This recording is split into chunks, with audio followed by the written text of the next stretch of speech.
ইজ্জত ওয়াল জালাল কোরআনে কারীমের 19 নম্বর পারা 25 নম্বর সূরা সূরা আল ফুরকানের 63 নম্বর আয়াতে আল্লাহ বললেন ওয়া ইবাদুর রাহমানিল্লাযীনা ইয়ামশুনা আলাল আরদি হাওনা। আল্লাহ রাব্বুল ইজ্জত ওয়াল জালাল বললেন এই দুনিয়ার জমিনে যারা আমি আল্লাহর গোলাম দাবি করবে, আশিক রাসূল দাবি করবে, এই দুনিয়ার জমিনে যারা নিজেকে আমি আল্লাহর গোলাম মনে করবে, এই দুনিয়ার জমিনে যারা নিজেকে আমি আল্লাহর বান্দি আর বান্দা মনে করবে, আমার গোলামের 1 নম্বর গুণ হলো আমার গোলাম দুনিয়ার জমিনে কোনোদিন অহংকার করতে পারে না। কি করতে পারে না? আল্লাহর গোলাম যারা, আল্লাহর গোলামের 1 নম্বর গুণ অহংকার করা যাবে না।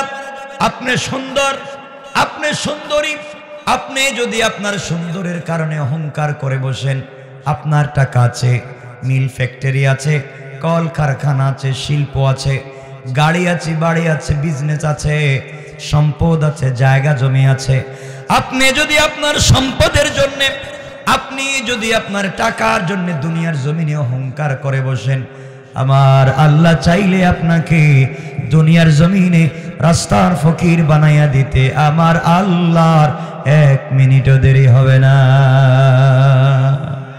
ঠিক কিনা বলেন? এই জন্য দুনিয়ার জমিনে আল্লাহ যাদেরকে টাকার মালিক বানিয়েছেন, সম্পদের মালিক বানিয়েছেন, আপনি আপনার সম্পদের অহংকার করতে পারেন না। আল্লাহ আবুল আহাবকেও সম্পত্তি দিয়েছিলেন, আল্লাহ নমরুদকে সম্পত্তি দিয়েছিলেন, সাদ্দাতকে দিয়েছিলেন। আল্লাহ তাদেরকে দুনিয়ার জমিন থেকে অস্তিত্ব নষ্ট করে দিয়েছেন শুধু অহংকার করবার কারণে। আমার বন্ধুগণ, আল্লাহ যাদেরকে বড় আলেম বানিয়েছেন, বড় জ্ঞানী বানিয়েছেন, কোরআনের হাফেজ বানিয়েছেন, আলেম বানিয়েছেন, আল্লামা বানিয়েছেন, খতিব বানিয়েছেন, মুফাসসির বানিয়েছেন, মুফতি বানিয়েছেন, প্রফেসর বানিয়েছেন, doctor, doctor, engineer, FCPS, FRCS, barrister, উকিল, জজ, মুক্তার, ডাক্তার বানিয়েছেন। যে আল্লাহ আপনাকে জ্ঞানী বানিয়েছেন, আপনি যদি আপনার জ্ঞানের কারণে আল্লাহর কাছে অহংকার করে বসেন, আল্লাহ রাব্বুল ইজ্জত ওয়াল জালাল বলছেন আমি মুআল্লিমুল মালাইকা, ফেরেশতাদের শিক্ষকের মতো মহাজ্ঞানীকে অহংকার করবার অপরাধে আমি আল্লাহ যেমন শয়তান বানিয়ে দিয়েছি, তোমরাও যদি জ্ঞানের কারণে অহংকার করে বসো, আমি আল্লাহ শয়তান বানাইয়া দিতে আমি আল্লাহর 1 মিনিটও দেরি হবে না। কোন ঠিক কিনা? এজন্য আল্লাহ যাদেরকে জ্ঞানী বানিয়েছেন, আল্লাহ যাদেরকে জ্ঞান দিয়েছেন, আপনি জ্ঞানের কারণে অহংকার করতে পারেন? বলেন না, পারেন? এই জন্য আল্লাহর গোলামের 1 নম্বর গুণ হলো আমার গোলাম দুনিয়ার জমিনে কোনোদিন অহংকার করবে না। সুতরাং আল্লাহকে ওয়াস্তে আপনারা যদি নিজেকে আল্লাহর গোলাম মনে করেন, অহংকার বাদ দিয়ে নিজেকে মাটির মতো করে সমাজে চালান, রিক্সাওয়ালাকে মানুষ মনে করেন, ভ্যানওয়ালাকে মানুষ মনে করেন, কৃষিকাজ যারা করে তাদেরকে মানুষ মনে করেন, সবাইকে মানুষ হিসাবে দেখেন, ছোট লোক বড় লোক দেখবেন না। আল্লাহর গোলামের 1 নম্বর গুণ অহংকার করা যাবে না। আল্লাহর গোলামের 2 নম্বর গুণ আমার আল্লাহ বললেন ওয়া ইযা খাতাবাহুমুল জাহিলুনা ক্বালু সালামা। আল্লাহ রাব্বুল ইজ্জত ওয়াল জালাল বললেন এই দুনিয়ার জমিনে যারা আমি আল্লাহর গোলাম দাবি করবে, এই দুনিয়ার জমিনে যারা নিজেকে আমি আল্লাহর গোলাম মনে করবে, আমি আল্লাহর গোলামের 2 নম্বর গুণ হলো আমার গোলামকে কেউ গালি দিলে গালির জবাব দিবে না, আঘাত করলে আঘাতের জবাব দিবে না, আমার গোলামকে মারলে মারের জবাব দিবে না। বরং আমি আল্লাহর গোলাম যারা দুনিয়ার জমিনে দাবি করবে, আমার গোলামকে কেউ গালি দিলে গালির জবাব দিবে না, বরং গালির জবাবে শান্তি, আর সালামতির দোয়া করে যায়, পড়েন সুবহানাল্লাহ। সুতরাং আল্লাহর গোলামের 2 নম্বর গুণ, গালি দেওয়া যাবে? বলেন না, গালি দেননি আপনারা? না, আপনারা তো ওলিয়া উলিয়া পর্যায়ে পৌঁছে গেছেন, গালি দেয় না। রাস্তাঘাটে তো গালি গালাজ করে খেয়ে। বাড়িতে দেখবেন গ্রামে যদি 2 মহিলা মানে একটু ঝগড়া লাগে মানে গালি মনে হয় কি, মনে হয় অরিজিনাল ফ্যাক্টরি খুলেছে। কথা বলেন না কেন? ঠিক কিনা বলেন? এগুলা কেন? সমাজকে নষ্ট করেছেন আপনারা। এজন্য কাউকে গালি দেওয়া যাবে? কথা বলেন না কেন? আমাকে কথা দেন, কাউকে গালি দিবেন? বলেন, গালি দিবেন? গালি দিবেন। শুধু ওয়াজ বলার জন্য বলছি না, বুঝাবার জন্য বলছি, কাউকে গালি দিয়েন না। তাহলে আল্লাহর গোলামের 1 নম্বর গুণ অহংকার করা যাবে। 2 নম্বর বলেন না কেন? সবাই বলে লাগবে, গালি দেওয়া যাবে। আল্লাহর গোলামের 3 নম্বর গুণ আমার আল্লাহ বলছেন, ওয়াল্লাযীনা ইয়াবিতুনা লিরাব্বিহিম সুজদান ওয়া কিয়ামা। আল্লাহ রাব্বুল ইজ্জত ওয়াল জালাল বললেন, এই দুনিয়ার জমিনে যারা আমি আল্লাহর গোলাম দাবি করবে, যারা নিজেকে আশিক রাসূল দাবি করবে, আমি আল্লাহর গোলামের 3 নম্বর গুণ হলো, আমার গোলাম দুনিয়ার জমিনে বিপদে পড়ে গেলে রুকু করবে আমি আল্লাহর পায়ে, সেজদা করবে আমি আল্লাহর পায়ে। আমি আল্লাহর গোলাম যারা আমার জন্য দাঁড়াবে, আমি আল্লাহর গোলাম যারা আমার জন্য রুকু করবে, আমি আল্লাহর গোলাম যারা আমার জন্য সেজদা করবে। এক কথায় দুনিয়ার জমিনে আল্লাহর গোলাম যারা নিজেকে দাবি করবে, আল্লাহর গোলামের 3 নম্বর গুণ হলো রুকু সেজদা আল্লাহর পায়ে করবে। সুতরাং আজকাল যারা আল্লাহর পা ছাড়া পীরের পায়ে সেজদা করে, মাজারে গিয়ে সেজদা করে, আল্লাহর কসম তারা আল্লাহর গোলাম হতে পারে না। ঠিক কিনা বলেন? আপনাদের কষ্ট হইতেছে? একজন উঠেন, 2 জন বসেন কেন? বিড়ি খাইব? বিড়ি খাইব নাকি? দেখো খিতার বিড়িটা, এটা কি খান? ডায়াবেটিস। আপনারা বিড়ি খাননি? ফ্যাক্টরি কোথায়? কেন খান? কোন তো কি মজা, এটা স্বাদ কি? এগুলো বাদ দেন, পচা জিনিস খাওয়ার অভ্যাস আপনাদের। ইনশাল্লাহ বলেন, বিড়ি খাওয়া বাদ ইনশাল্লাহ। কালকে তো ওই ওয়াজ থেকে যাওয়ার সময় খুব একটু বিড়ি দিয়ে মানে খারাপ তো আপনারা হয়েছে, সমাজকে নির্লজ্জ করেছেন আপনারা।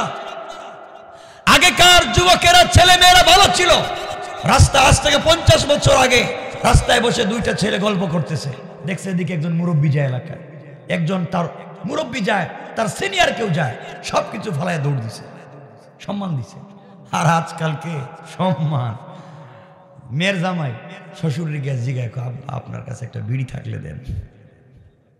হ্যাঁ, কোথায় গিয়েছে? নির্লজ্জ একটা সমাজে বসে নিজেকে কেমনে ভালো মানুষ মনে করেন। এলাকায় কি কেউ আছে যারা মাজারে গিয়ে সেজদা দেয়? আল্লাহ, এলে তো রূপ ধরতে পারছে মনে হইতেছে। এখানে কেউ থাকলে হাত উঠান, দেখি হাত উঠান। কে উঠাইতো না? আপনাদের মনে হইতেছে আমার অসুবিধা হইতেছে, বুঝছে? আপনাদের কষ্ট হচ্ছে, অসুবিধা হচ্ছে, একটু হাত উঠে দেখান, দেখি কার কার কষ্ট হইতেছে।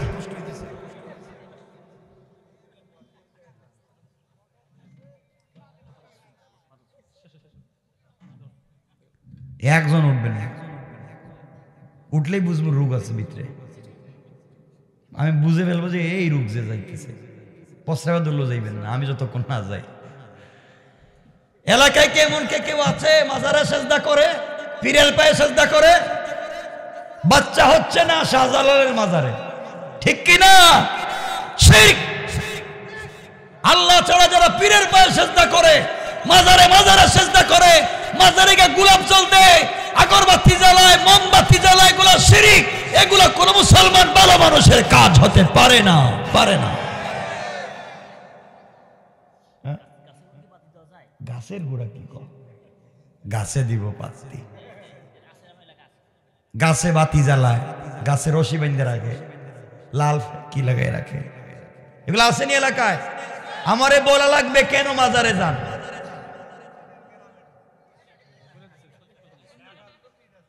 আচ্ছা, যার যা ভাল লাগে করুক, আমারে বলতে মাজারে গিয়ে সেজদা দিবেন কি?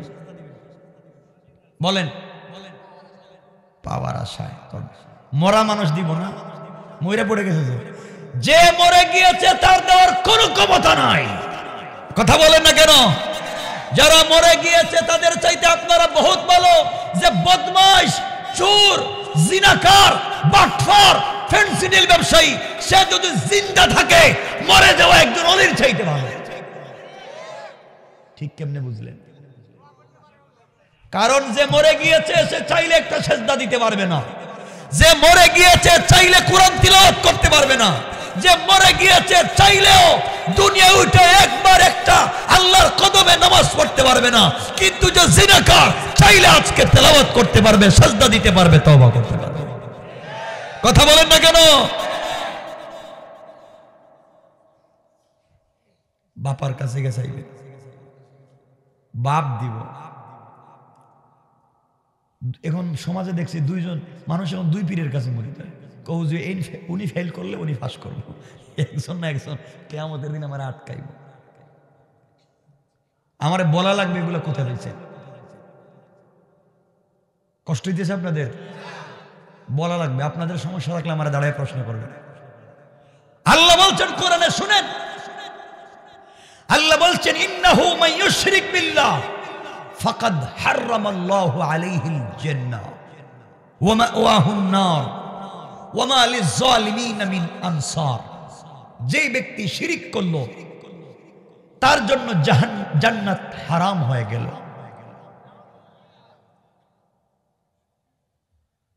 আল্লাহ বলছেন যে শিরিক করলো তার জন্য জান্নাত হারাম, তার জন্য জাহান্নাম ওয়াজিব।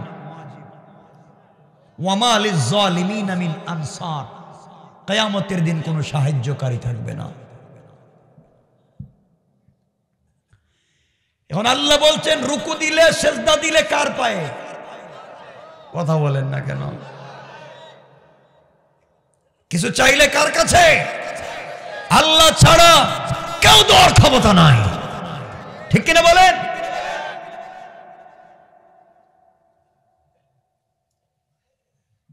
যা চাইবেন আল্লাহর কাছে চাইবেন। এই তালা বাবা, সালা বাবা, ল্যাংটা বাবা, কুত্তা বাবা, শয়তান বাবা, কোন বাপের কিচ্ছু দেওয়ার ক্ষমতা নাই। যে নিজেই ল্যাংটা, নিজের জন্য একটা কিছু ব্যবস্থা করতে পারতেছেন না, হ্যাঁ আপনারা কি দিব?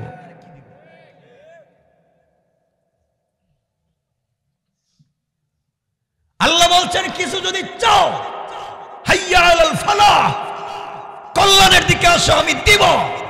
মসজিদে আসো। গভীর রাত্রে আল্লাহ বলছেন আল্লাহু আরশে ইস্তাওয়া, আমি আল্লাহ কিন্তু রাত্র গভীর হয়ে গেলে আরশে আজিমে থাকি না রে পাগলা। তোর ঘরের দরজায় হাজির হইয়া আমি ডাক দিয়ে বলি আলা আমি মুস্তাগফিরিন ফাগফিরাল্লাহ, আলা আমি মুস্তারজিকিন ফারজুকাল্লাহ। এই পাগল সারাদিন শয়তানি করছস, এখন চা কি চাইবে? আমি তোর দরজায় আছি, সব দিয়া দিব, দিয়া দিব। আর আপনি যাইতেছেন এর দরবারে। ল্যাংটার কাছে কি আছে? যা আছে সব তো দেখাই যাইতেছে, এর কাছে যাইতেছেন আপনারা এটা চাওয়ার জন্য। লজ্জা শরম তো থাকা দরকার একটা মানুষ। কমন সেন্স, জেনারেল নলেজ বাদ দিলাম, কমন সেন্স তো থাকা দরকার। কষ্ট পাইতেছেন আমার কোথায়? এ তো খারাপ মানুষ। বাবা থুতু ফালা এটাও খায়, মানে ওই যে কি যে সুপারি নাকি চাবাইয়া রাখি এটাও খায়। পা দোয়া পানি, বডি দোয়া পানি, এটাও 10 টাকা করে বোতল বিক্রি হয়। বড় পীর এদিনকে এটার নাম দিয়েছে গোসল শরীফ। গোসল শরীফ, গোসল শরীফ নাম দিয়েছে, গোসল করায়। পিসাবের মাথা থেকে পা পর্যন্ত ধুইয়া এই পানি বোতলে বইরা বইরা মুরিদেরা 10 টাকা করে বরকতের জন্য কিনে কিনে খায়। আরে পাগল, এই পানি মাথায় যখন দিছে কত জায়গা ধুইয়া মুইয়া নামছে। হ্যাঁ, এই পানি তোমরা খাইতেছো বরকতের জন্য। নাউজুবিল্লাহ বললেন না?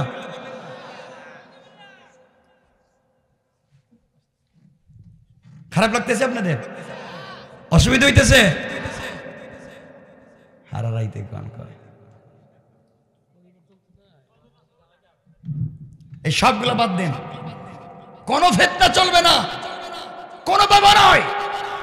কিয়ামতের দিন কারো ক্ষমতা নাই আল্লাহর সামনে কিছু বলবার, কারো ক্ষমতা নেই আপনাকে বাঁচাবা।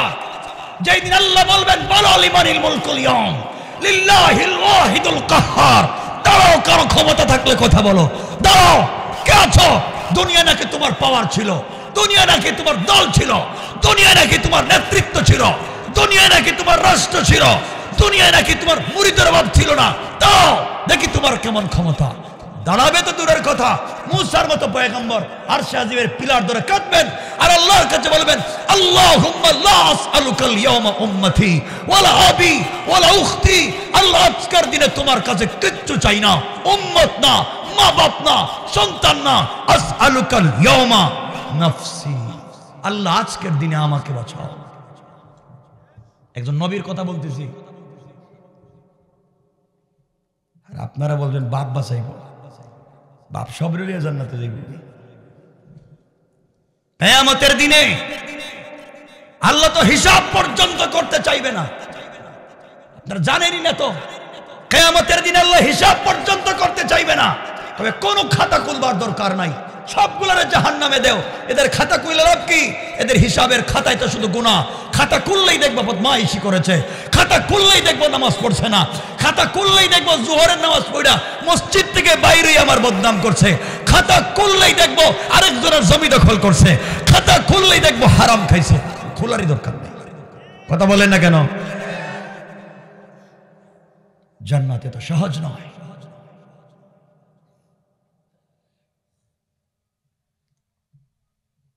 জান্নাত চাইলাম আর পাইলাম, জানেন না এদিন কি ঘটবে। এজন্য শিরিক করা যাবে? কোন মাজারের সেজদা দেওয়া যাবে? প্রমাণ থাকলে আমারে বলেন, কোনো আপত্তি নেই। বলেন যে মাজারের সেজদা দেওয়া জায়েজ, বলেন।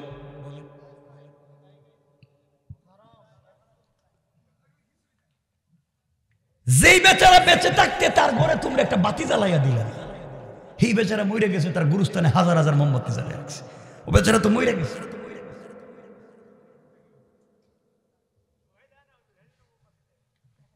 এগুলো সব বাদ দেন, শিরিক বাদ দেন, এই বাবা বাবা বাদ দেন। যতক্ষণ পর্যন্ত পীরের নাম জপেন, এর 100 ভাগ আল্লাহ রসুলের নাম নিলে তো আপনি আল্লাহর ওলি হয়ে যেতেন, ঠিক কিনা বলেন?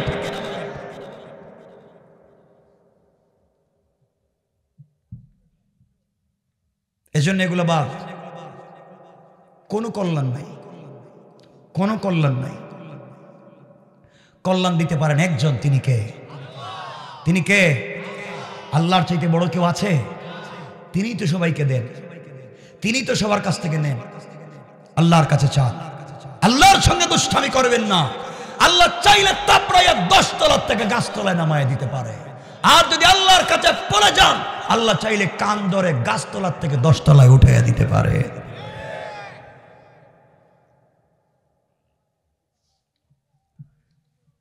এই জন্য দুনিয়ার জমিনে যা করব বুঝে শুনে করব ইনশাআল্লাহ। এখন মনে পড়ে গেছে পীরের কথা, এটা বললে আপনারা রাগ করবেন, ওই জন্য বলতেছি না। না, দরকার নাই। আপনারা কোন কোন পীরের মুরিদ? সব পীর। আপনারাই মনে হইতেছে পীর, যে অবস্থা দেখতেছি। নামাজ নাই, রোজা নাই, মসজিদের ধারে কাছেও যায় না। গাজার গন্ধে শয়তানে মোটামুটি 100 কিলোমিটার দূরে থাকে। আল্লাহর কাছে আস্তাগফিরুল্লাহ, আমার জীবনে তো এই কাজ করিনি। গাজাও খায় আবার পীর দাবি। গাঁজা না খাইলে নাকি অ্যাশ কুটে না। আল্লাহ এগুলার থেকে মাফ করুক। শুন রাখবেন, বুজুর্গ আল্লাহর ওলিরা ছিলেন শাহজালাল, শাহ পরান, শাহ মখদুম, শাহ আমানত, জুনাইদ বাগদাদি, আব্দুল কাদের জিলানী, এরা কোনোদিন তাহাজ্জুদ ছাড়েন নাই। কথা বলেন না কেন? এরা কোনোদিন কোরআন তিলাওয়াত বাদ দেন নাই। এরা জীবনে দাড়ি খাটে নাই। এরা জীবনে শেষরার মতো দুর্গন্ধ নিয়ে হাঁটে নাই। আর এখন এমন পিরো পাইবেন দাড়িও নাই, মুসো নেই। আসেনি দাড়িও নাই, মুসো। একদিন এক শয়তান পীর মদ পান করতেছে। কি পান করতেছে? মদ।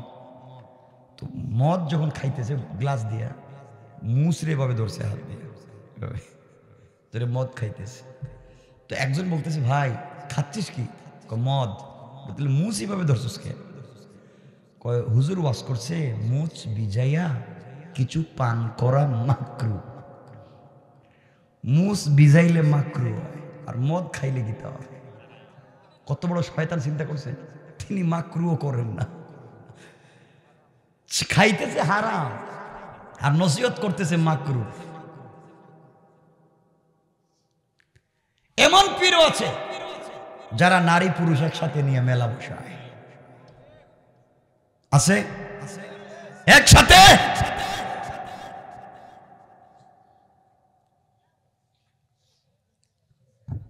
এক পীরের নাম, এ বলছে রসুলে পাক সাল্লাল্লাহু আলাইহি ওয়াসাল্লাম মরে পচে দুর্গন্ধযুক্ত হয়ে গেছেন, হেই রসুল রে বাঁচাইছে। নাউজুবিল্লাহ বলেন। আচ্ছা, এমন কথা যদি কেউ বলে রেখে ঈমান থাকেনি কোনটা?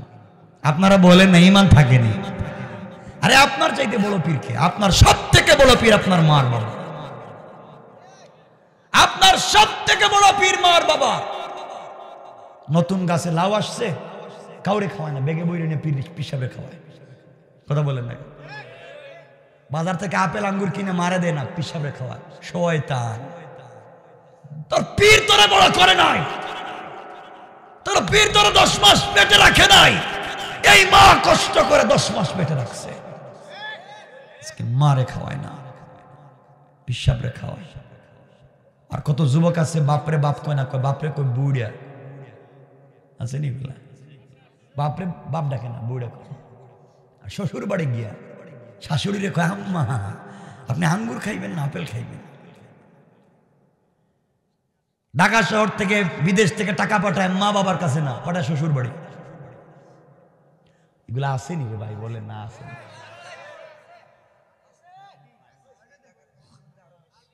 মা বাপকে দেখতেই পারে না, নিজের বাপ বোন ভাই বোনকে দেখতে পারে না, দুই চোখে দেখতে পারে। সব তার শ্বশুর শাশুড়ি। আর বউ যা কয় তা মনে হইতেছে বউর কাছে মুড়ি দিয়ে গেছে। ঠিক বলা লাগবে, ঠিক?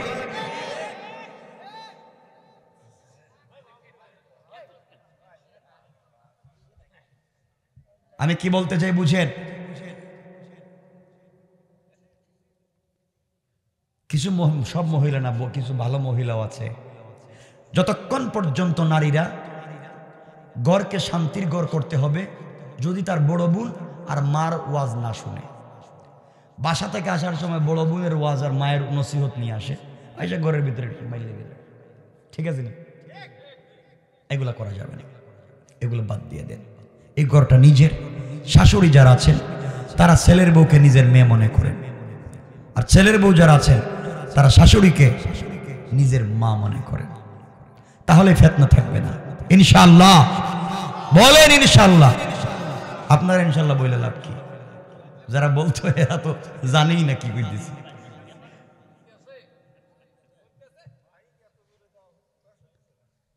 শোনেন,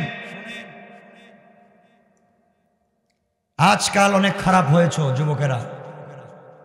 আল্লাহকে ওয়াস্তে কিছু বললাম যে বিয়ের পরে দেখবেন কিছু মেয়ে আছে আইসে শ্বশুর বাড়ি জায়গা বড় হুজুরের কাছে, মসজিদের ইমাম সাহেব, মাদ্রাসার বড় হুজুরের কাছে। হুজুর কি একটা গরম তাবিজ দিন।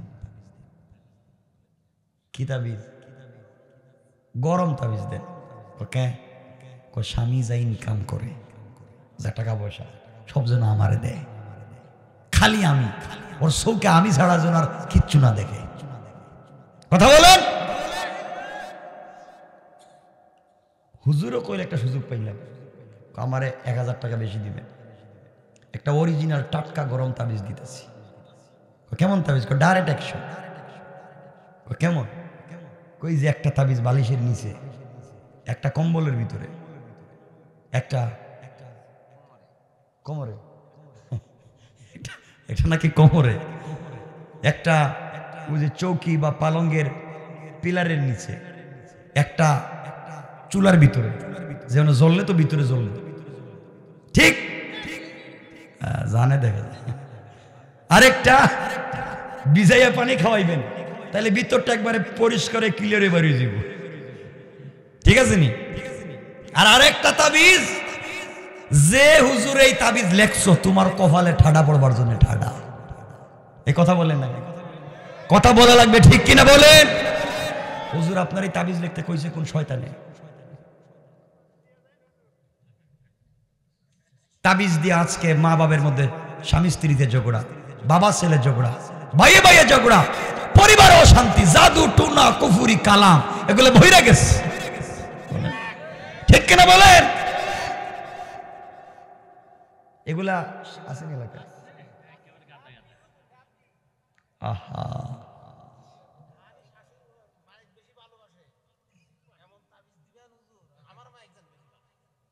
এগুলা সব বাদ দেন। কষ্ট পাইতেছেন আমার কথা? একটু হাত উঠান, দেখে কারা কষ্ট পাইছে।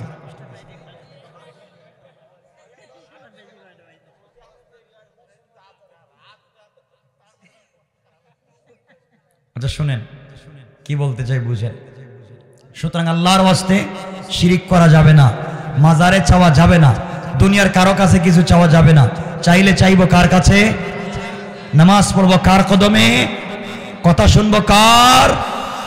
পরিষ্কার পরিষ্কার তো পরিষ্কার।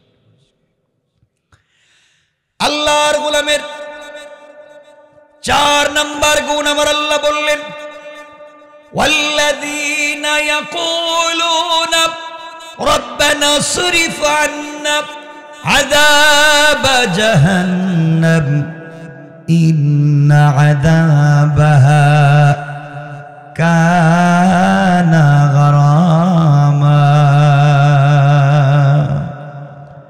আল্লাহ রাব্বুল ইজ্জত ওয়াল জালাল বললেন, এই দুনিয়ার জমিনে যারা আমি আল্লাহর গোলাম দাবি করবে, আশিক রাসূল দাবি করবে, আমি আল্লাহর গোলামের 4 নাম্বার গুণ হলো সাকারাত শুরু হয়ে যাওয়ার আগে, গারগারা শুরু হয়ে যাওয়ার আগে, কবরে চলে যাওয়ার আগে, মালাকুল মউত পৌঁছে যাওয়ার আগে, আজরাইল চলে আসার আগে আগে যারা তার জিন্দেগির গুনার জন্য আল্লাহর দরবারে তওবা করে, আল্লাহ বলেছেন গোলাম রে তওবা করতে দেরি হবে, আমি আল্লাহ তোমার জিন্দেগির গুনাহগুলোকে মাফ করে দিতে আমি আল্লাহর 1 মিনিটও দেরি হবে না। পড়েন সুবহানাল্লাহ।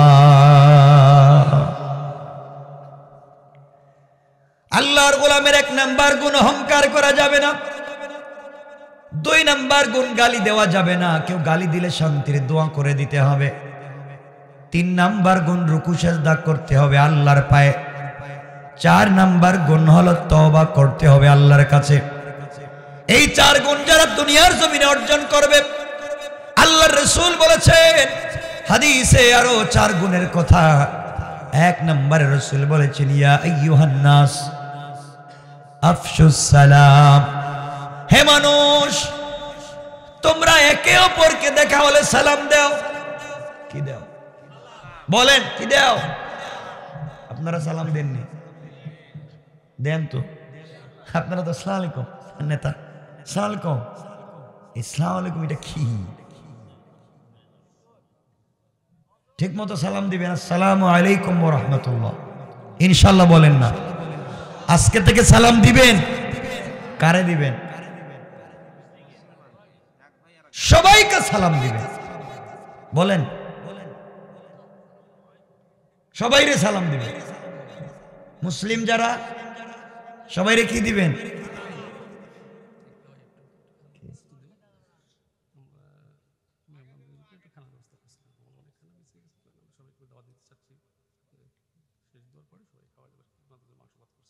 সবার জন্য ঠিক আছে, আপনারা সবাই খেয়ে যাইবেন, আপনাদেরকে খাওয়ার দাওয়াত। কিছু কন মা এরা মনে খাইতো না, খাইবেন এজন্য এখন ইচ্ছা মতো সাউন্ড দিবেন, পেট খালি হয়ে যাবে, বেশি খাইতে পারবে। ঠিক আছে তো, সবাইকে দাওয়াত দেওয়া হলো। আচ্ছা যাই হোক, দুনিয়ার জমিনে রাসূল পাক বলেছেন, হাদিসের 1 নাম্বার গুণ সালাম। 1 নাম্বার বলেন, 1 নাম্বার আজকে থেকে সালাম দিবেন, যারে পাইবেন রাস্তাঘাটে সালাম। হিন্দু, আমি অমুসলিম ব্যতীত বলছি, মুসলিমদেরকে সালাম দিবেন। কি দিবেন? সালাম। যাকে পাইবেন ছোট বড় সবাইরে সালাম। সবাইরে বাসায় গিয়া বউরে দিবেন তো, আজকে গিয়ে দরজা দাঁড়াইয়া বলবেন, বউ সালামু আলাইকুম, তোমার খুব ভালো লাগতেছে। ঠিক আছে তো? বউ কইব, কিরে বাপ জীবনে সালাম দিল না দেখে, আজকে হঠাৎ করে সালাম দেখেন, ব্যাপারটা কি? এজন্য সব ভাত সালাম দিবেন ইনশাল্লাহ আজকে মাঝে মাঝে। আর শুনেন, মাঝে মাঝে বউর হাতের রান্না বলবেন, বউ তোমার হাতের রান্না যে কি স্বাদ, কি যে মজা, মন চায় যে প্লেট শুদ্ধ ভাঙ্গিয়া খাইয়া ফেলে।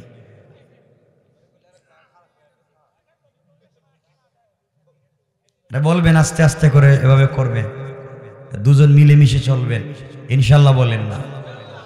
মায়েরাও তো খারাপ, বোনেরাও তো খারাপ, এরা সারাদিন যেই ড্রেস পরে ঘরে কাজ করে, রান্না বান্না করে, কাপড় ধোয়, ঘর মুছে, এই ড্রেস পরে আবার স্বামীর সাথে রাত্রে ঘুমায় থাকে।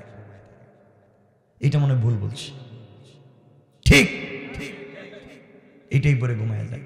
আর নতুন জামা কাপড় যা আছে, ড্রেস, লেহেঙ্গা, হিল, জুতা, এরপরে লিপস্টিক সব লাগাইয়া যেদিন মার্কেটে যাইব এদিনে যায়, যেদিন বিয়েতে যাইব এদিন এগুলো ইউজ করে।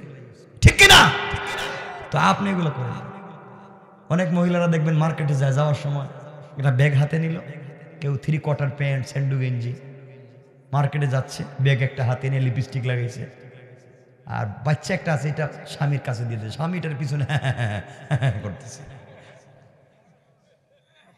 কত বড় শয়তান চিন্তা করেন, হ্যাঁ এটা নিয়ে হ্যাঁ করতেছে, আর বউ দারোগার মতো সামনে হাঁটতেছে।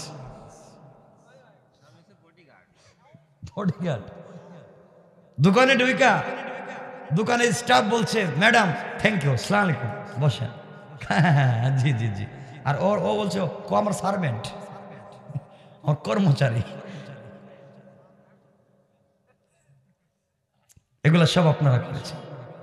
পরিবারকে সুন্দর করেন, পরিবারকে সুন্দরভাবে তৈরি করেন ইনশাআল্লাহ। বলেন, আপনি কোনোদিন বলছেন আপনার বউরে যে তোমার যে দামি শাড়ি এনে দিছে, দামি অর্নামেন্টস, জুয়েলারি এনে দিছি, এগুলা পরে আমার সাথে রাত্রে ঘুমাইবা?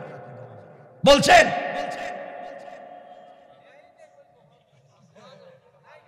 কি কইছে? এগুলো দিবেন, বউর সাথে ভালো ব্যবহার করবেন।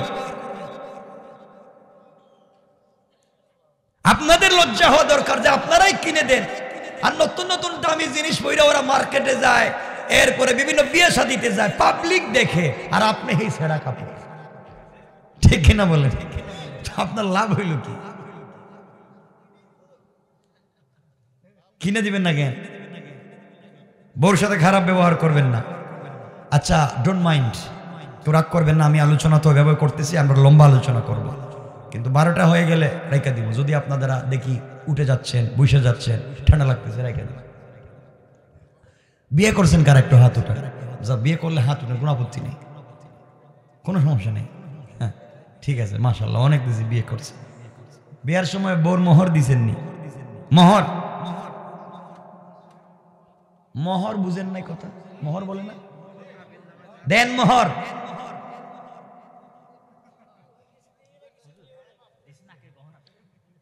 মোহর দিছেন, এই যে কাগজে লিখছিলেন 2 লাখ, 3 লাখ, 5 লাখ, 10 লাখ, টাকাটা দিছেন, বাকি কেন?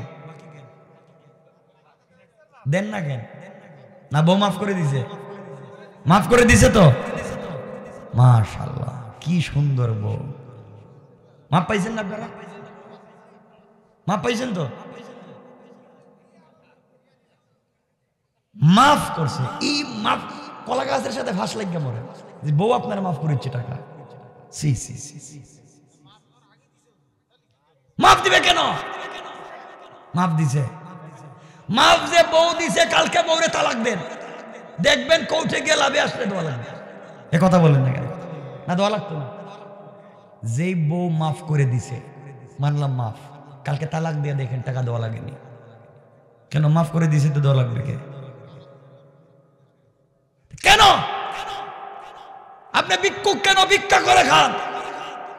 বউ টাকা দেন না? নামাজ রোজার মতো ফরজ, বউ টাকা দিয়েন।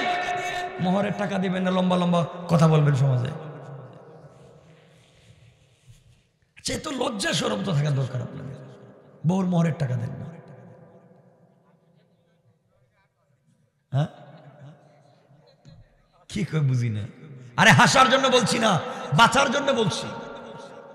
মোহরের টাকা দিবেন তো মরবে। কিয়ামতের দিন বউ চিনবে না, তুমি টাকা দাও, মোহরের টাকা দাও, তখন কই টাকা পাইবে?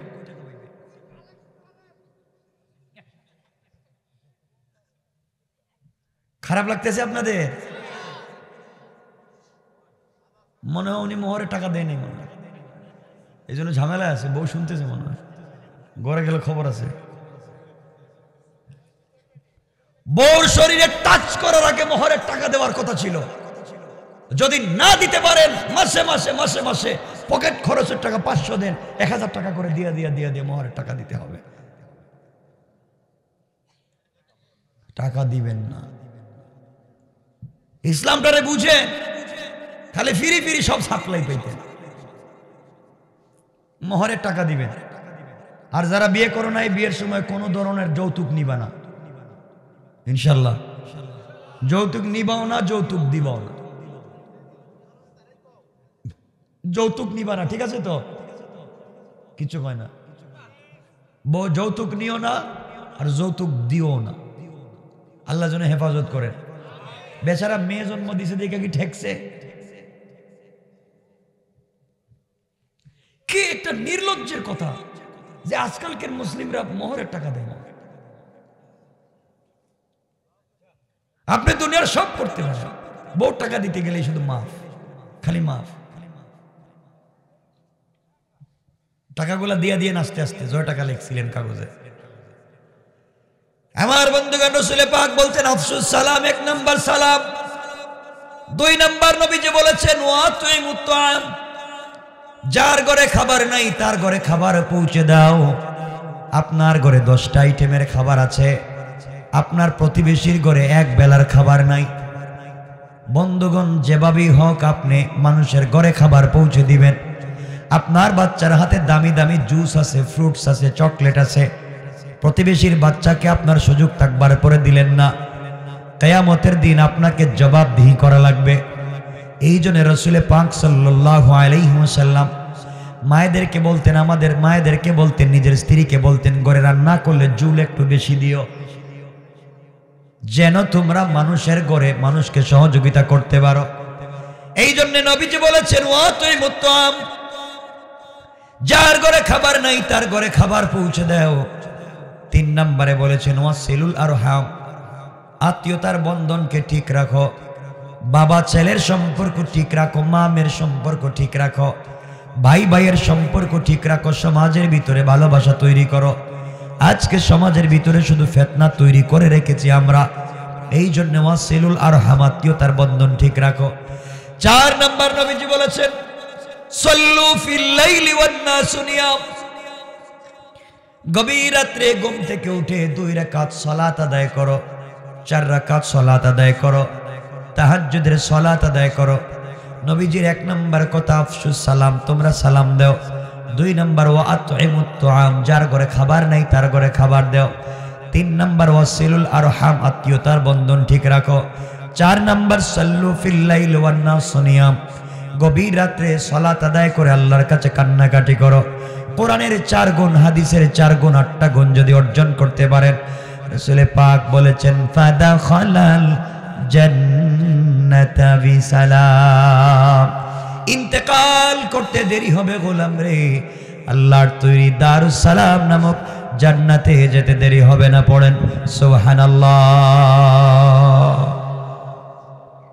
এই জান্নাতে যদি যেতে হয়, 1 নাম্বার হলো অহংকার করা যাবে না, 2 নাম্বার গালি দেওয়া যাবে না, 3 নাম্বার রুকু সিজদা।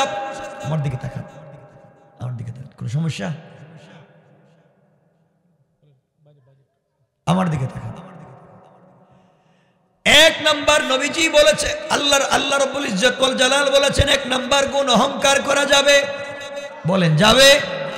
2 নাম্বার গুণ, 1 নাম্বার অহংকার করা যাবে না, 2 নাম্বার গালি দেওয়া যাবে না, কেউ গালি দিলে সালাম দিতে হবে, 3 নাম্বার রুকু সিজদা আল্লাহর পায়ে, 4 নাম্বার ইন্তেকালের আগে তওবা করতে হবে আল্লাহর কাছে, 5 নাম্বার সালাম বিনিময়, 6 নাম্বার প্রতিবেশীর হক, 7 নাম্বার আত্মীয়তার বন্ধন ঠিক রাখা, 8 নাম্বার গভীর রাত্রে তাহাজ্জুদের সালাত পড়া। এই 8টা গুণ যারা অর্জন করতে পারবে, ইন্তেকাল করতে দেরি হবে, দারুস সালাম নামক জান্নাতে যেতে দেরি হবে না। পড়েন সুবহানাল্লাহ। আমার বন্ধুগণ, দুনিয়ার জমিনে মানুষকে যদি সহযোগিতা করতে পারেন, আপনার যা আছে তা দিয়ে মানুষের সামনে যদি দাঁড়াতে পারেন, মানুষের কাছে যদি আপনাকে প্রেজেন্ট করতে পারেন, আল্লাহ রাব্বুল ইজ্জত ওয়াল জালাল বলেছেন গোলাম রে, তুমি তোমার সবটুকুন দিয়ে যদি মানুষের কল্যাণের জন্য আগাইয়া যাও, আমি আল্লাহ কথা দিলাম কিয়ামতের দিন রাসূল পাকের নিজ হাতে হাউজে কাউসারের পানি পান করায়া আমার আরশে আজিমের ছায়ার নিচে জায়গা দিয়া বিনা হিসাবে জান্নাতের ফয়সালা করে দিলাম। পড়েন সুবহানাল্লাহ। আমার মুসলমান বন্ধুগণ, গভীর মনোযোগ। ওই জায়গায় কি বলতে চাই মনোযোগ দিয়ে শুনেন। এই দুনিয়ার জমিনে তোমার মতো আমার মতো একটা যুবক ছিল। এই যুবকের নাম ছিল রবি ইবনে সুলাইমান। রবি ইবনে সুলাইমান রাহমাতুল্লাহি আলাইহি সব সময় বন্ধুদের সঙ্গে আড্ডা দিতেন, রং তামসা গল্প গুজব করতেন, টাকা পয়সাও ছিল, বন্ধুদেরকে নিয়ে বিভিন্ন জায়গায় ঘুরতে যেতেন, আনন্দ করতেন, ভ্রমণ করতেন। ঠিক এই রবি ইবনে সুলাইমান রাহমাতুল্লাহি আলাইহি একদিন বন্ধুদেরকে বললেন, বন্ধুরা শোনো, জীবনে কত ঘোরাঘুরি করলাম, কত রং ঢং করলাম, সব তো দুনিয়া রেখে যেতে হবে। রবি ইবনে সুলাইমান বলছেন, বন্ধুরা শোনো, এই দুনিয়ার জমিনে একদিন আমার তৈরি করা বাড়ি থাকবে, আমি থাকবো না, আমার বিজনেস থাকবে, আমি থাকবো না, আমার গাড়ি থাকবে, আমি থাকবো না, চৌধুরী বাড়ির চৌধুরী বাড়ি থাকবে, চৌধুরী সাহেব থাকবেন না, খান বাড়ির খান বাড়ি থাকবে, খান সাহেব থাকবেন না, চেয়ারম্যানের বাড়ির চেয়ারম্যান বাড়ি থাকবে, চেয়ারম্যান থাকবেন না, আপনার এলাকার ধনী ব্যক্তির ধনীর বাড়ি থাকবে, ধনী থাকবেন না। সবাই কিন্তু কবরে যাওয়া লাগবে, আল্লাহর সামনে দাঁড়াতে হবে। রবি ইবনে সুলাইমান বলছেন, যুবকেরা শোনো, আমার বন্ধুগণ শোনো, আমরা এই বছর আনন্দ বিনোদন করব না, ঘোরাঘুরি করব না, রং ঢং করব না, খেল তামাশায় সময় নষ্ট করব না। এই বছর আমরা টাকা জমাইয়া আল্লাহর ঘর তওয়াফ করতে যাব, জিয়ারতে যাব, হজ করতে চলে যাব। 10-12 জন বন্ধু মিলিত হলেন আর চিন্তা করলেন, আমরা এবার হজ্জে চলে যাব। এই বলে তারা টাকা জমাতে লাগলেন। আমরা টাকা জমা করি বিনোদন করব, আমরা টাকা জমা করি ঘুরতে যাওয়ার জন্য। রবি ইবনে সুলাইমান বন্ধুদেরকে নিয়ে টাকা জমা করতে লাগলেন হজ্জে যাওয়ার জন্য। আমার বন্ধুগণ, টাকা জমা করতে করতে হজ্জের সময় চলে আসলো। রবি ইবনে সুলাইমান বন্ধু বান্ধবদেরকে নিয়ে এলাকার পাড়া মহল্লার সবার কাছ থেকে বিদায় নিলেন। হজ্জে চলে যাই, সবাই আমাদের জন্য দোয়া করবেন, সবার সালাম আমরা রাসূল পাকের রওজা মুবারকে পৌঁছে দেব। আপনাদের জন্য কাবার গিলাফে ধরে দোয়া করব। আমাদের জন্য আপনারা দোয়া করবেন, আমরাও আপনাদের জন্য দোয়া করব। এই কথাগুলো বলতে বলতে সবার কাছ থেকে বিদায় নিয়ে রবি ইবনে সুলাইমান আর তার বন্ধুগণ মিলে হজ করার জন্য বের হয়ে গেলেন। রমজানুল মুবারকে তারা সফর শুরু করলেন। আমার বন্ধুগণ দীর্ঘ পথ চলতে লাগলেন। এলাকার মানুষ তাদেরকে হাদিয়া তোহফা দিল, দিল খুলে সবাইকে দোয়া করে দিলেন। এলাকার মানুষ বললেন, রবি ইবনে সুলাইমানের বন্ধুগণ শুনো রে, তোমরা যখন মদিনায় পৌঁছে যাইবা আমরা যেতে পারলাম না, আমাদের পক্ষ থেকে রাসূল পাকের রোজার মধ্যে সালাম পৌঁছায়া দিও। তোমরা আমাদের জন্য মাকামে ইব্রাহিমে 2 রাকাত সালাত আদায় করে দোয়া করবে, জমজম কূপের কাছে গিয়ে আমাদের জন্য দোয়া করবে, মিনায় গিয়ে আমাদের জন্য দোয়া করবে, আরাফাতে আমাদের জন্য দোয়া করবে, জামারাতে আমাদের জন্য দোয়া করবে, মুজদালিফায় আমাদের জন্য দোয়া করবে। সবার কাছ থেকে বিদায় নিলেন, পথ চলতে লাগলেন, আল্লাহর উপরে ভরসা করে চলতে লাগলেন। আমার বন্ধুগণ, রবি ইবনে সুলাইমান তার বন্ধুগণ দীর্ঘদিন পর্যন্ত সফর করতে লাগলেন। করতে করতে ক্লান্ত হয়ে গেলেন। ক্লান্ত হয়ে যাওয়ার পরে রবি ইবনে সুলাইমান আর তার বন্ধুরা মিলে একদিন একটা গাছের গোড়ার মধ্যে বিশ্রাম নিতে লাগলেন। রবি ইবনে সুলাইমান আর তার বন্ধুগণ যখন বিশ্রাম নিচ্ছেন, রবি ইবনে সুলাইমান রাহমাতুল্লাহি আলাইহি দুপুর বেলা বিশ্রাম থেকে উঠে গেলেন, যোহরের সালাত আদায় করলেন, ঘোড়া নিয়ে বের হয়ে গেলেন, ঘুরতে লাগলেন, এলাকার মধ্যে ঘোরাঘুরি করতেছেন। সন্ধ্যা হয়ে গেল, অন্ধকার নেমে আসছে। আসর আর মাগরিবের মধ্যখান সময়ে হঠাৎ করে রবি ইবনে সুলাইমান তাকায়া দেখেন নদীর পাড়ে, সাগরের পাড়ে হঠাৎ করে দেখা যায় একটা মেয়ে হেঁটে হেঁটে যায়। কালো বুরকা দিয়ে, কালো কাপড় দিয়ে বডিটাকে আবৃত করে রেখে দিয়েছে। চিনা যায় না কে যায়, চিনাও যায় না, বোঝাও যায় না, পুরা বডিকে আবৃত করে দিয়েছে। হাতের মধ্যে কালো কাপড় লাগানো, পায়ের মধ্যে কালো কাপড়, চুলের গোড়া থেকে পায়ের পাতা পর্যন্ত কালো কাপড় দিয়ে ঢেকে রেখেছে। চিনবার কোনো সুযোগ নাই। রবি ইবনে সুলাইমান চিন্তা করলেন, এই টাইমে কাপড়ে মনে হচ্ছে কোনো ধার্মিক পরিবারের কোনো ধার্মিক মহিলা হবে, কিন্তু সন্ধ্যার সময় ঘর থেকে বের হয়ে নদীর পাড়ে ঘোরাঘুরি করে কেন? তিনি তার পিছু নিতে লাগলেন, এই মহিলা কি করে দেখতে হবে। যেতে লাগলেন, যাওয়ার পরে কিছু দূর দেখা যায় নদীর পাড়ে মরে পড়ে আছে একটা গাধা। মহিলা আস্তে আস্তে করে এই গাধার কাছে চলে গিয়েছে, প্যাকেট থেকে একটা বস্তা বের করেছে, ব্যাগ বের করেছে, একটা চাকু এবং ছুরি বের করেছে। বের করে সে মরা গাদার গোশতগুলাকে কেটে কেটে ব্যাগের ভিতরে ঢোকাচ্ছে। রবি ইবনে সুলাইমান আশ্চর্য হয়ে গেলেন, বুঝতে পেরেছি এই মহিলা ছদ্মবেশে এখানে এসেছে। হয়তো এই মহিলা কোনো রেস্টুরেন্ট মালিকের সঙ্গে গোপনে বিজনেস করে, এখান থেকে মরা হারাম গাদার গোশত কিনে নিয়ে মুসলমানদেরকে খাওয়াচ্ছে, ঈমান নষ্ট করবার জন্য ষড়যন্ত্র করতেছে। মরা গাদার গোশত কেটে নিয়ে যাচ্ছে। আজকালকে বাংলাদেশের অনেকগুলো রেস্টুরেন্টে মরা মুরগ খাওয়ায়, আছে না নাই? খাসির গোশত খুঁয়ে কুত্তার গোশত খাওয়ায়। কথা বলেন না কেন?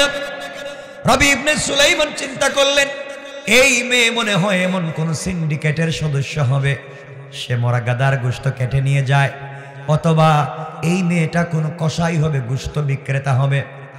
এই জন্য ওগুলা কিনে এখান থেকে নিয়ে যাচ্ছে বাজারে বিক্রি করার জন্য, অথবা এই মেয়েটা নিজেই কোনো রেস্টুরেন্ট ব্যবসায়ী হবে। চিন্তা করলেন, না না, আমি থাকাকালীন আমি হজ করতে যাই, আল্লাহর ঘরে যাব, আল্লাহকে ডাকবার জন্য যাব। রাস্তার মধ্যে একজন হারাম কাজ করবে, আমার প্রতিবাদ করবার সুযোগ থাকবার পরেও করব না, তা হতে পারে না। রবি ইবনে সুলাইমান আস্তে আস্তে করে গোপনে গোপনে পিছু লাগলেন। মেয়েটা বস্তার ভিতরে ভরল, ইচ্ছা মতো গাদার গোশত ভরল, ব্যাগ থেকে মুখ বন্ধ করল, কাঁধের মধ্যে উঠায় নিল, হাতের মধ্যে কালো কাপড়, পায়ের মধ্যে কালো কাপড়, মাথার চুল থেকে পায়ের পাতা পর্যন্ত কাপড় দিয়ে ঢাকা, চিনা যায় না, মেয়েটা রাস্তা দিয়ে পথ চলতে শুরু করলো। রবি ইবনে সুলাইমান রাহমাতুল্লাহি আলাইহি পিছনে পিছনে যেতে লাগলেন। দীর্ঘ পথ যাওয়ার পরে অন্ধকার হয়ে গিয়েছে। অনেক দূরে দেখা যায় মরুভূমির মধ্যখানে ছোট্ট একটা কুঠিঘর দেখা যায়, কুঠির দেখা যায়, জীর্ণ শীর্ণ একটা ঘর দেখা যায়, তাঁবু দেখা যায়। আস্তে আস্তে করে এই মেয়েটা ওই ঘরের ভিতরে প্রবেশ করেছে। রবি ইবনে সুলাইমান ঘরের পিছনে তাঁবুর পিছনে দাঁড়ায় আছেন। দেখি তো এই মেয়েটা এখন গোশত নিয়ে কি করে, কোথায় যায়, কি করতে চায়। এমন সময় রবি ইবনে সুলাইমান দেখেন এই মেয়েটা ঘরের ভিতরে গিয়া ছুরি দিয়া এই মৃত গাধার গোশত গুলাকে ছোট ছোট করলো, ছোট ছোট করে টুকরা টুকরা করে একটা ড্যাগের ভিতরে দিল, একটা পাতিলের ভিতরে দিল। এরপরে চুলার মধ্যে আগুন জ্বালাইয়া চুলার মধ্যে দিয়ে রান্না শুরু করে দিয়েছে। চিন্তা করলেন মহিলা কি করতে চায়, আরো কাছাকাছি গেলেন। কাছাকাছি যাওয়ার পরে তিনি তাঁবুর কাছে কান লাগাইয়া দিলেন। কান লাগানোর পরে আশ্চর্য হয়ে গেলেন, আজীব কারবার। তিনি শুনতে পান এই ঘরের ভিতর থেকে ছোট্ট ছোট্ট বাচ্চাদের কোরআনের তেলাওয়াত শোনা যায়। রবি ইবনে সুলাইমান আশ্চর্য হয়ে গেলেন, এই ঘরের ভিতর থেকে কোরআনের তেলাওয়াত শোনা যায়, ব্যাপার কি? এমন সময় মহিলা যখন রান্না শুরু করে দিয়েছে, ছোট্ট ছোট্ট বাচ্চারা মায়ের আশেপাশে দাঁড়িয়ে বলছে, আম্মা জান 4-5 দিন হয়ে গিয়েছে মা, তুমি আমাদেরকে খাবার দিচ্ছ না। আমার 4-5 দিন হয়ে গিয়েছে, তুমি আমাদের জন্য খাবারের ব্যবস্থা করে দিচ্ছ না। আমাদের বাবা দুনিয়ার জমিনে নাই। মারে, আমরা নবী বংশের মানুষ, আমরা সাইয়্যিদ বংশের মানুষ, আমরা সৈয়দ বংশের মানুষ।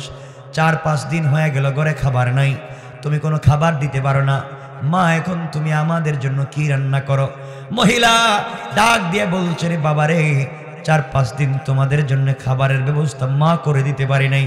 আজ তোমাদের জন্য গোশত বোনা করে দিচ্ছি, রান্না করতেছি। আমি মা তোমাদের জন্য গোশত রান্না করে দিচ্ছি, একটু অপেক্ষা করো, কিছুক্ষণের ভিতরে তোমাদের জন্য রান্না হয়ে যাবে।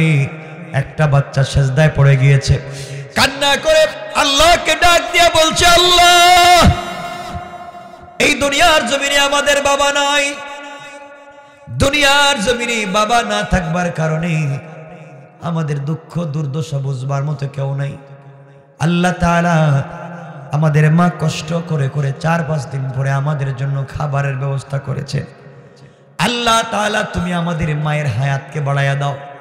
এই কথা বলে তারা আবার তেলাওয়াত শুরু করে দিল। রবি ইবনে সুলাইমান আশ্চর্য হয়ে গেলেন, ঘরের ভিতরে ঢুকে পড়লেন। মহিলাকে বললেন, খবরদার, আপনি এই মৃত গাধার গোশত রান্না করবেন না। মহিলা ডাক দিয়ে বলছে, যুবকরে, কে তোমাকে চিনতে পারলাম না। এই গভীর রাত্রবেলা তুমি মরুভূমির মধ্যখানে আমার তাঁবুর ভিতরে জোয়ান মানুষ ঢুকে গিয়েছো, ব্যাপার কি? তুমি কেন ঢুকেছো? কি জানতে চাও, কি বলতে চাও? রবি ইবনে সুলাইমান বলছেন, মা, আমি আপনার কাছ থেকে কিছু বিষয় জানতে চাই, আপনি বলেন তো দেখি। আপনি বলেন তো দেখি, আপনার কাছ থেকে জানতে চাই। মারে, আপনি কেন মৃত গাধার গোশত কেটে আনলেন, রান্না করে দিচ্ছেন? আপনি কেনই বা সন্তানদের সঙ্গে এই অন্যায় করতেছেন, প্রতারণা করতেছেন? সন্তানদেরকে কেন আপনি হারাম গোশত খাওয়াতে চান? মহিলা ডাক দিয়ে বলছে, ও যুবক, আজ 4-5 দিন হয়ে গেল, সন্তানের জন্য খাবারের কোনো ব্যবস্থা আমি করতে পারি না। এলাকা ছেড়ে চলে এসেছি। আমি নবী বংশের একটা মেয়ে, আমার স্বামী ইন্তেকাল করেছেন। আমি সাইয়্যিদ বংশের একটা মেয়ে, চাইলে এলাকার মানুষের কাছে কোথাও হাত পাততে পারি না। এদিকে আমি জোয়ান মানুষ, কারো বাড়িতে কাজের জন্যও যাইতে পারি না। কোনো জায়গায় যদি আমার চরিত্র স্খলন হয়ে যায়, চরিত্র নষ্ট হয়ে যায়, মানুষ আমার সঙ্গে খারাপ আচরণ করতে পারে, এই ভয়ে আমি কারো বাড়িতে কাজও যাইতে পারি না। কেউ কাজ আমাকে দেয় না, কেউ আমাকে কাজে দেয় না, নেয় না। এইভাবে 4-5 দিন চলে গিয়েছে। নিরুপায় হয়ে এই মুহূর্তে আমি নদীর পাড়ে গিয়ে মৃত গাধার গোশত কেটে নিই, আমি আমার বাচ্চাদের জীবন বাঁচানোর জন্য খাওয়াচ্ছি। রবি ইবনে সুলাইমান আশ্চর্য হয়ে গেলেন।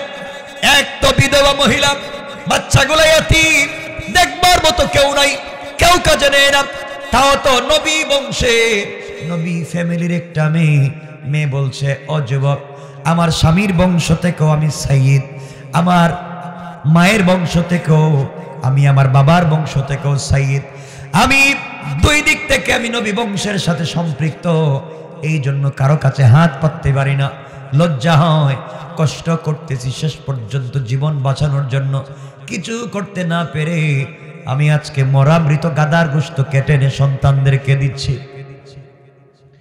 রবি ইবনে সুলাইমান বলছেন, আম্মা জান, আপনি থেমে যান, এই মুহূর্তে আপনি থেমে যান, আপনি এই মুহূর্ত থেকে আর রান্না করবেন না, আধা ঘন্টা থেকে 1 ঘন্টা আপনি অপেক্ষা করেন মা, আমি আসতেছি। এই কথা বলে রবি ইবনে সুলাইমান তাঁবুতে চলে গেলেন। তাঁবুতে যাওয়ার পরে হজ্জে গেলে যতগুলো টাকা খরচ হয় সবগুলা টাকা পকেটে নিলেন। বাজারে গেলেন, বাজারে গিয়া অর্ধেক টাকা দিয়ে সবজি কিনলেন, হালাল গোশত কিনলেন, আটা কিনলেন, ময়দা কিনলেন, খাবার কিনলেন, একটা বস্তার ভিতরে ঢুকালেন, নিজের কাঁধে উঠালেন।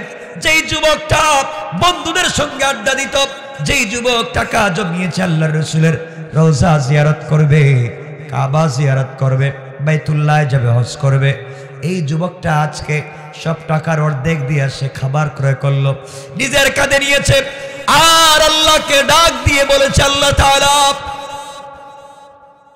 এই মুহূর্তে যদি আমি হজ্জে চলে যাই, যখন আমি রাসূলে পাকের রওজা জিয়ারত করতে যাব, আল্লাহর রাসূল যদি আমাকে ডাক দিয়ে বলেন, রবি ইবনে সুলাইমান রে, তুই আমাকে সালাম দিতে আসলে টাকা আছে বলে রাস্তার মধ্যে আমার বংশের একটা মেয়ে অনাহারে মরতেছে, হারাম সন্তানগুলো হারাম খাচ্ছে, ও রবি ইবনে সুলাইমান, তুমি সমাজের মানুষের জন্য কি করেছো? গরিব অসহায় মানুষের জন্য কি করেছো? তুমি তোমার সন্তানের জন্য ভালো খাবারের ব্যবস্থা করতে পেরেছো, বসবাসের জন্য ভালো একটা ঘরের ব্যবস্থা করেছো, টাকা ছিল, তুমি মদিনা পর্যন্ত এসেছো, তোমার চোখের সামনে মানুষ হারাম খাচ্ছে, আমার পরিবারের মানুষ হারাম খাচ্ছে, সহযোগিতা করলে না? এই চিন্তা করে রবি ইবনে সুলাইমান কান্না করে বলছেন, আল্লাহ তাআলা, তুমি আমাকে বাঁচাও, আমি যেন অন্যায়কারী না হতে পারি। আমার বন্ধুগণ, আমার ভাইরা, এক পর্যায়ে রবি ইবনে সুলাইমান দৌড়ে দৌড়ে এই জঙ্গলের ভিতরে ঢুকে গেলেন, তাঁবুর ভিতরে ঢুকে গেলেন। তাঁবুর ভিতরে গিয়ে মহিলাকে বলছেন, আম্মা জান, এই যে আপনার জন্য খাবার নিয়ে এসেছি, আজকে আপনি হারাম খাবারগুলা ফেলে দেন, আর জীবনে হারাম খায়েন না, কারো জন্য হারামের ব্যবস্থা করে দিবেন না। মারে, আপনার কথা আমি শুনেছি, আমার বড় ব্যথা লেগে গিয়েছে। ও মা, আপনাকে আমি বলছি শুনেন, এই মুহূর্তে আপনাকে আমি বললাম, আজকে খাবার দিলাম, 1 মাস থেকে 2 মাস পর্যন্ত আমি যে খাবার কিনে দিয়েছি আপনার চলবে, খাবার যদি শেষ হয়ে যায় আপনাকে আমি টাকা দিয়ে গেলাম, নগদ টাকা, এই টাকা দিয়ে আপনারা 1-2 মাস চলতে পারবেন। এই কথা বলে রবি ইবনে সুলাইমান বের হয়ে যাবেন। মহিলা চোখের পানি ছেড়ে আল্লাহকে ডাক দিয়ে বলতেছে, আল্লাহ, যেই যুবককে চিনি না জানি না, হঠাৎ করে গভীর রাত্রে তাঁবুতে এসে আমার জন্য এমন ভালো ভালো খাবারের ব্যবস্থা করে দিয়েছে, নগদ টাকা দিয়ে আমার ইজ্জত রক্ষা করেছে, আল্লাহ তাআলা ওই যুবকটাকে কিয়ামতের দিনে রাসূল যেই জান্নাতে যাবে, এই জান্নাতের মেহমান তুমি বানাইয়া দাও। পড়েন সুবহানাল্লাহ। আমার বন্ধুগণ, এক পর্যায়ে রবি ইবনে সুলাইমান ফিরে আসলেন, 2 রাকাত সালাত পড়ে আল্লাহর কাছে কান্নাকাটি করলেন, আর বললেন, আল্লাহ তাআলা, আমি আমার সাধ্যের সবটুকুন ব্যবহার করেছি। এই কথা বলে তিনি বন্ধুদেরকে বললেন, বন্ধুরা শোনো রে, তোমরা হজ্জে চলে যাও, আমি আর যেতে পারবো না, এই বছর আমি যাব না, আগামী বছর হজ্জে যাব। বন্ধুরা বলছে, রবি ইবনে সুলাইমান, আমরা তো জীবনে হজ করতে চাইনি, তুমি আমাদেরকে বুদ্ধি দিয়েছো, তুমি আমাদেরকে পরামর্শ দিয়েছো, তুমি আমাদের জন্য টাকা জমিয়েছো, আজকে তুমি যাবে না, আমরা যাব। বন্ধুগণ, তোমরা জানো না আমার একটা অসুবিধা আছে, আমি বাড়িতে ফিরে যাওয়া লাগবে, তোমরা হজ করে আসো, তোমাদের সঙ্গে বেঁচে থাকলে দেখা হবে। এই কথা বলে কথা লম্বা না বাড়িয়ে রবি ইবনে সুলাইমান বন্ধুদের কাছ থেকে বিদায় নিলেন আর বললেন, বন্ধুরা আমি যেতে পারলাম না, আমার সালামটুকু রাসূল পাকের রওজা মুবারকে পৌঁছায় দিও। বন্ধুদের কাছে আর কিছুই বললেন না। বন্ধুরা মক্কার দিকে রওনা করল, তিনি আবার নিজের বাড়ির দিকে রওনা করলেন, সিরিয়ার দিকে চলে গেলেন। আমার বন্ধুগণ, বন্ধুরা সবাই মিলে হজ্জে চলে গেল। আর সবাই বলতেছে, হারে রবি ইবনে সুলাইমান আমাদেরকে একত্রিত করলো হজ করবার জন্য, আজকে সে নাই, আমরা একা একা যাচ্ছি, আজকে সে নাই। সবাই মিলে হজ্জে চলে গেলেন। যাওয়ার পরে একজন বন্ধু যখন তওয়াফ করতেছে, হঠাৎ করে সামনে তাকায় দেখে রবি ইবনে সুলাইমান তাদের সামনে সামনে যায় যায় তওয়াফ করতেছে। কি রে, এই লোকটা তো হজ্জে আসলো না, আমাদের সামন থেকে ব্যাক করে চলে গেল, তাহলে আবার দেখে হজ্জে এসেছে। আরেকজন তাকে দেখে সে মাকাম ইব্রাহিমে 2 রাকাত সালাত পড়তেছে। আরেকজন দেখতে পায় সে জমজম কূপের সামনে দাঁড়িয়ে আছে। সুবহানাল্লাহ পড়েন। আশ্চর্য হয়ে গেলেন, কি ব্যাপার। একজন দেখে রবি ইবনে সুলাইমান আরাফাতের ময়দানে চোখের পানি ছেড়ে কাঁদতেছে। এমন সময় বন্ধু বলতেছে, রবি রে, তুই না বললে হজ্জে আসবে না, তুই এখন কেমনে আসলে? রবি ইবনে সুলাইমান বলতেছেন, ভাইরা শোনো, তোমাদের সঙ্গে কথা বলবো বাড়িতে যাওয়ার পরে, এখন যার যার মতো করে কাজ করো। সবাই যখন ফেরত চলে যাচ্ছে, মক্কার কাজ কাম শেষ করে ফেললেন। সবাই যখন মদিনায় পৌঁছে গেলেন, রাসূল পাকের রওজা জিয়ারত করতে গেলেন। এমন সময় রবি ইবনে সুলাইমানের একজন বন্ধু তাকায়া দেখে রবি ইবনে সুলাইমান তাদের সামনে দিয়ে হেঁটে যায়, হাতের মধ্যে কালো একটা ব্যাগ হাতের মধ্যে নিয়ে রাসূল পাকের রওজার সামনে দাঁড়ায়া সালাম দিচ্ছে। রবি ইবনে সুলাইমানের বন্ধু ডাক দিয়ে বলছে, রবি, তুই না হজ্জে আসতে চাইলে না, নিমক হারাম, বেঈমান, তুই আমাদেরকে পথ থেকে বললে চলে যাচ্ছিস, আমাদেরকে বাদ দিয়া তুই আবার হজ্জে আসলে। ওই কথা বলবার পরে রবি ইবনে সুলাইমান বলছেন, বন্ধুরা বাড়িতে গেলে কথা বলবো, এখন রাসূল পাকের রওজায় সালাম দিতে পারতেছি না, ব্যাগ আমাকে ডিস্টার্ব করতেছে, ব্যাগটা তোর হাতে রাখ। এই কথা বলে ব্যাগ তার হাতে দিয়েছে। সবাই কাজ সংক্ষিপ্ত করে ফেললেন, সমাপ্ত করে ফেললেন। হজ্জের কাজ, জিয়ারতের কাজ শেষ হয়ে গেল। বন্ধুরা সবাই যখন একত্রিত হলেন, একজন বলছেন, শুনছনি তোমরা কিছু? আমি রবি ইবনে সুলাইমানকে দেখেছি মিনায়। একজন বলে, আমি দেখেছি মুজদালিফায়। আরেকজন বলছে, আমি তো তাকে জামারাতে দেখেছি। আরেকজন বলে, আমি তাকে তো দেখলাম কাবা চত্বরে বসে আছে। আরেকজন বলছে, আমি তাকে দেখলাম জমজম কূপের পারে। সবাই বলছে, আরেকজন দাঁড়িয়ে বলছে, বাইরে তোমরা তো দেখছো, এই যে আমার কাছে একটা ব্যাগ দিয়ে গেছে, রাসূল পাকের রওজা জিয়ারতের সময় আমার সঙ্গে দেখা হয়েছে, ব্যাগ দিয়ে গেছে, এখন তাকে কোথাও পাওয়া যাচ্ছে না, আমরা তার সঙ্গে আর সম্পর্ক রাখবো না। বন্ধু বন্ধু হয়ে এমন বিশ্বাসঘাতকতা করতে পারলো, আমাদেরকে বললো হজ্জে আসবে না, সে কিন্তু হজ্জে আসলো, আমাদের সামনে সামনে হজ করলো, জিয়ারত করলো, কিন্তু আমাদের থেকে আলাদা হলো কেন? এর সাথে বন্ধুত্ব রাখা যায় না, সম্পর্ক রাখা যায় না। এই কাজ যে করেছে তার সঙ্গে সম্পর্ক রাখা যায় না। এই কথা বলে সবাই যখন সিদ্ধান্ত নিল, গ্রামে গেলে রবি ইবনে সুলাইমানের সঙ্গে কেউ সম্পর্ক রাখবে না, সবাই গ্রামের দিকে যাওয়া লাগলো, যাইতে লাগলো। এদিকে রবি ইবনে সুলাইমান গ্রামে পৌঁছে গেল বহুত আগে, সে তো হজ্জে যায় নাই, গ্রামে পৌঁছে গেল। গ্রামের মানুষ বলছে, রবি ইবনে সুলাইমান রে, তুমি না আমাদের কাছ থেকে বিদায় নিয়েছো হজ্জে যাওয়ার জন্য, তুমি হজ্জে গেলা না, চলে আসলা, সবাই দুষ্টামি করে, হাসি তামসা করে, মস্কারা করে, তুমি সফরে গেলা, হজ্জের কথা বলে গ্রাম থেকে বের হলা, আবার তুমি বেক করে চলে আসলা। রবি ইবনে সুলাইমান কাউকে কিছু বলেন নাই। ইত্যবসরে তার বন্ধুরা হজ করে বাড়িতে পৌঁছে গেলেন। সবাই রবি ইবনে সুলাইমানের বাড়িতে হাজির। ডাক দিয়ে বলছেন, রবি ইবনে সুলাইমান, এমন নিমক হারামি মিথ্যা কাজ কি কেউ করতে পারে? তুই বললে হজ্জে যাবে না, আমাদের সামন থেকে ব্যাক করলে, আবার তুই হজ্জে পৌঁছে গেলে। রবি ইবনে সুলাইমান কসম করে বলছেন, আল্লাহর জাতের কসম, আমি হজ্জে যাই নাই, তোমাদের কাছ থেকে বিদায় নিয়ে বাড়িতে চলে আসছি। তোমরা আমার গ্রামের মানুষকে জিজ্ঞাসা করো, আমার ঘরের মানুষকে জিজ্ঞাসা করো, আমি হজ্জে যাই নাই, চলে আসছি, গ্রামেই ছিলাম।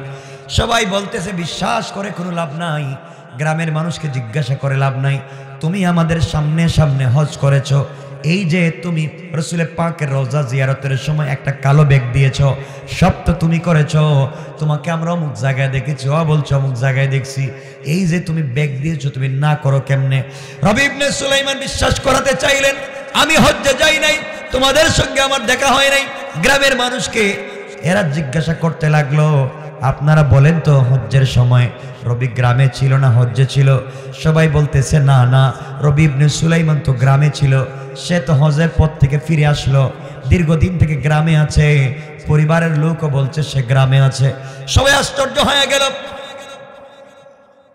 তাহলে হজ্জে কেমনে দেখলাম রবিকে? সে আমাদের কাছে ব্যাগ দিয়েছে। সবাই যখন চিন্তা করতেছে আসলে ব্যাপারটা কি, গভীর রজনীতে রবি ইবনে সুলাইমান কান্না করতে করতে, আল্লাহর কাছে কান্না করতে করতে শুয়ে পড়লেন। শোয়ার পরে স্বপ্নে দেখেন, রবি ইবনে সুলাইমান স্বপ্নে দেখে বিশ্ব নবী তার ঘরে এসে হাজির হয়ে গিয়েছে। রাসূল পাক সাল্লাল্লাহু আলাইহি ওয়াসাল্লাম ডাক দিয়ে বলেন, রবি দাঁড়াও। স্বপ্নে দেখতেছেন রবি দাঁড়িয়েছে, রবি ইবনে সুলাইমানের কপালে চুম্বন করেছে, আর বলছেন, রবি টেনশন করতেছো, তুমি হজ্জের ব্যাপার নিয়ে টেনশন করতেছো? ইয়া রাসূলুল্লাহ, সবাই আমাকে কষ্ট দিচ্ছে আর বলছে আমি নাকি হজ্জে গিয়েছিলাম। আল্লাহর রাসূল বললেন, রবি ইবনে সুলাইমান, তুমি হজ্জে যাও নাই এটাও ঠিক, তারা তোমাকে দেখছে তাও ঠিক। ইয়া রাসূলুল্লাহ, দুটা কেমনে হলো? আল্লাহর পয়গম্বর বলেন, রবি ইবনে সুলাইমান, তুমি হজ্জের সমুদয় টাকা দিয়ে আমার পরিবারের, আমার বংশের একটা বিধবা মেয়েকে সহযোগিতা করেছো, ইয়েতিম বাচ্চাগুলাকে সাপোর্ট দিয়েছো। আল্লাহ রব্বুল ইজ্জত ওয়াল জালাল তোমার এই কাজের উপরে সন্তুষ্ট হয়ে গিয়েছে। কাজের উপরে সন্তুষ্ট হইয়া তুমি হজ্জে যাও নাই, আল্লাহ তোমার সুরতে একজন রহমতের ফেরেশতা পাঠাইয়া তোমার নামে এই বছরের হজ করে দিয়েছে। আর রবি ইবনে সুলাইমান কিয়ামত পর্যন্ত এইভাবে একটা লোক তোমার নামে তোমার সুরত ধরে হজ করবে। রবি ইবনে সুলাইমান বলছেন, ইয়া রাসূলুল্লাহ, আমি নাকি তাদেরকে আপনার রওজা জিয়ারতের সময় ব্যাগ দিয়েছি, এই যে আমাকে ওরা ব্যাগ দিয়ে গিয়েছে। আল্লাহর পয়গম্বর বলেন, রবি ইবনে সুলাইমান রে, এই ব্যাগটা তুমি তাদেরকে দিয়েছো কথাটা এমন না, তারা তো তোমাকেই দেখেছে। এই ব্যাগটা আমি বিশ্ব নবী আল্লাহর রহমতের ফেরেশতার কাছে উঠাইয়া দিয়েছি। তুমি আমার পরিবারের জন্য যা যা করেছো, আমি রাসূল খুশি হইয়া তোমার জন্য হাদিয়া পাঠাইয়া দিলাম। সুবহানাল্লাহ পড়েন। রবি ইবনে সুলাইমানের ঘুম ভেঙে গিয়েছে, চোখের পানি ছেড়ে কাঁদতে লাগলেন। তাহাজ্জুদের সালাত পড়ে আবার ঘুমিয়ে গেলেন। ঘুমের ঘরে আবার স্বপ্নে দেখেন রবি ইবনে সুলাইমানের মাথার কাছে বসছে একজন ফেরেশতা, পায়ের কাছে বসছে আরেকজন ফেরেশতা। রবি ইবনে সুলাইমানের পাশাপাশি দুইজন বসে আছে। এমন সময়ে একজন ফেরেশতা বলতেছে, তোমরা কি জানো এই বছর হজ কত লোক হয়েছে? কেউ বলছেন 3 লাখ, কেউ বলছেন 2 লাখ, এভাবে বর্ণনা পাওয়া যায়। আশরাফ আলী তানভী মালফুজা তিনি এসেছেন 4 লাখ। একজন বলছে 4 লাখ এই বছর হজ্জে হাজি হয়েছে, তাহলে কয়জনের হজ কবুল হয়েছে? আরেকজন বলছে একজনের হজ কবুল হয় নাই। কি বলো তোমরা, এত মানুষ হজে আসলো কারো হজ কবুল হয় নাই? আরেকজন বলছে একজনের হজ কবুল হয়েছে। কার হজ? একটা লোকের হজ কবুল হয়েছে, তার নাম রবি ইবনে সুলাইমান। রবি ইবনে সুলাইমান আশ্চর্য হয়ে গেলেন, তাহলে শুধুমাত্র কেবলমাত্র আমার সুরতে আল্লাহ যাকে পাঠিয়ে দিয়েছেন সেই ফেরেশতার হজ কবুল হয়েছে, লক্ষ লক্ষ মানুষের হজ কবুল হয় নাই। ফেরেশতা ডাক দিয়ে বলছে, ভাই রে, ওই একজনের কারণে আল্লাহ সকল হাজিদের হজ এই বছর কবুল করে নিয়েছে। এই জন্য আমি যে আয়াত পড়েছি, আল্লাহ রাব্বুল ইজ্জত ওয়াল জালাল বলছেন, ওয়াল্লাযীনা ইয়াকুলুনা রাব্বানা সরিফ আন্না আযাব জাহান্নাম ইন্না আযাবাহা কানা গারামা। আল্লাহ রাব্বুল ইজ্জত ওয়াল জালাল বললেন, সাকারাতের আগে, গারগারার আগে, দুনিয়ার জমিন থেকে বিদায় নেওয়ার আগে দুনিয়ার জমিনে যদি ভালো কাজ করতে পারো, আল্লাহর কাছে গুনার জন্য তওবা করতে পারো, আল্লাহ বলছেন গোলাম রে তোর গোটা দুনিয়ার জিন্দেগির গুনার জন্য আমি আল্লাহর দরবারে আমার দেওয়া কপাল আমার কুদরতের পায়ে লাগাইয়া, আমার দেয়া চক্ষু থেকে পানি ছেড়ে দেয়া, আমার দেয়া জবান দিয়ে আমাকে যদি আল্লাহ বলে ডাক দিয়ে গোটা জিন্দেগির গুনার জন্য তওবা করে আমি আল্লাহর দিকে ফিরে আসতে পারো গোলাম, আমি আল্লাহ কথা দিলাম তওবা করতে দেরি হবে গোলাম রে, আমি আল্লাহ তোমার জিন্দেগির গুনাহগুলোকে মাফ করে দিতে আমি আল্লাহর 1 মিনিটও দেরি হবে না। পড়েন সুবহানাল্লাহ। সুতরাং 12টার উপরে হয়ে গেছে, আর লম্বা করতে চাই না, আপনাদের কষ্ট হচ্ছে আমি বুঝতেছি, আর লম্বা করবো না। গুণ বলেছি কয়টা? কথা বলেন না, 8টা। আমরা এগুলা অর্জন করব, আমল করব ইনশাআল্লাহ। বলেন ইনশাআল্লাহ। 1 নাম্বার অহংকার করা যাবে না, 2 নাম্বার গালি দেওয়া যাবে না, 3 নাম্বার রুকু সিজদা আল্লাহর পায়ে, 4 নাম্বার তওবা করব আল্লাহর কাছে, 5 নাম্বার সালাম বিনিময়, 6 নাম্বার প্রতিবেশীর হক, 7 নাম্বার আত্মীয়তার বন্ধন, 8 নাম্বার গভীর রাতে সালাত পড়ব, তাহাজ্জুদের সালাত পড়ব। এই আমলগুলো যদি করতে পারি ইন্তেকাল করলে আল্লাহ আমাদেরকে জান্নাত পর্যন্ত পৌঁছে দিবেন। পড়েন সুবহানাল্লাহ, সবাই পড়েন সুবহানাল্লাহ। কথা এখানে রেখে দিলাম, আমার জন্য দোয়া চাই, আপনাদের জন্য দোয়া।